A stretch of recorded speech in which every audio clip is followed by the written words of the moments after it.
જે કોઈ છંડાવાયેલા હોય એમાં કોઈને છોડવામાં ન હોય એવી મારી માંગ છે. અચ્છા નવનીતભાઈ, થોડા દિવસ પહેલા પણ અમે તમારું ઇન્ટરવ્યુ લીધું ત્યારે આપે કહ્યું હતું કે બગદાણાનું એક ગેસ્ટ હાઉસ આવેલું છે જ્યાં આરોપીઓએ આશરો લીધો તેવી શંકા છે. તેના સીસીટીવી ફૂટેજની માટે આપ ગયા હતા, તેનું શું થયું? પછી પોલીસે તપાસ કરી છે, નથી કરી? ના, ત્યારે મુહૂર્તમાં પોલીસ ગઈ તો ત્યારે એવું કીધું કે મારી પાસે પાસપોર્ટ નથી. પછી પાછા ગયા તો એણે ખોલ્યું તો ગયા મહિનાના ડેટા આખા ગાયબ થઈ ગયેલા હતા. કદાચ હાર્ડ ડિસ્ક બદલી હોય કે જે કાંઈ, એ તો ટેકનિકલ ઇસ્યુ છે, તો મને ખબર નથી પડતી, પણ એની તપાસ ખરેખર થવી જોઈએ. અમને એવી માહિતી છે કે ત્યાં જયરાજ આહિર પોતે ત્યાં હતો, રાજુ બોરડ અને જયરાજ આહિર બંને, એવા અમને ટૂંકમાં સમાચાર મળેલા છે. તો એ આ કાઢવાનું કારણ શું ગેસ્ટ હાઉસમાંથી? અચ્છા નવનીતભાઈ, આપના દીકરાનો કે આમાંના જે આરોપીઓ છે તેઓ સંપર્ક કરી રહ્યા છે, તો તેઓ કોણ છે? તેના કોઈ નામ સામે આવ્યા છે? એનું નામ તો હજી મને નથી આવડતું. ઓડિયો ક્લિપમાં નામ ચોખ્ખું બોલે જ છે, શું નામ છે શું નહીં.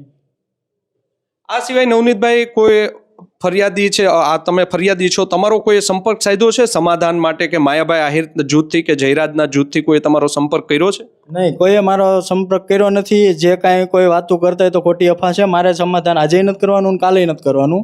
મોરારી બાપુ આવે તોય ભલે, જે પણ કોઈ આવે એ ભલે, પણ મારી વાતમાં સમાધાન માટે કોઈ પડે નહીં એવી હું રિક્વેસ્ટ કરું છું. બરોબર? મારે આજે સમાધાન નથી કરવાનું, કાલે નથી કરવાનું.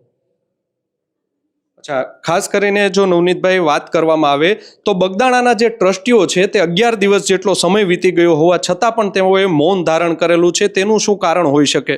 આમાં એક ટ્રસ્ટી છે ને, યોગેશ સાગર, એની મને આમાં મિલીભગત લાગે છે. એટલે એના કોલ ડિટેલ ચેક થવા જોઈએ, આ લોકોની સાથે જોડાણ માયાભાઈ છે કે નહીં.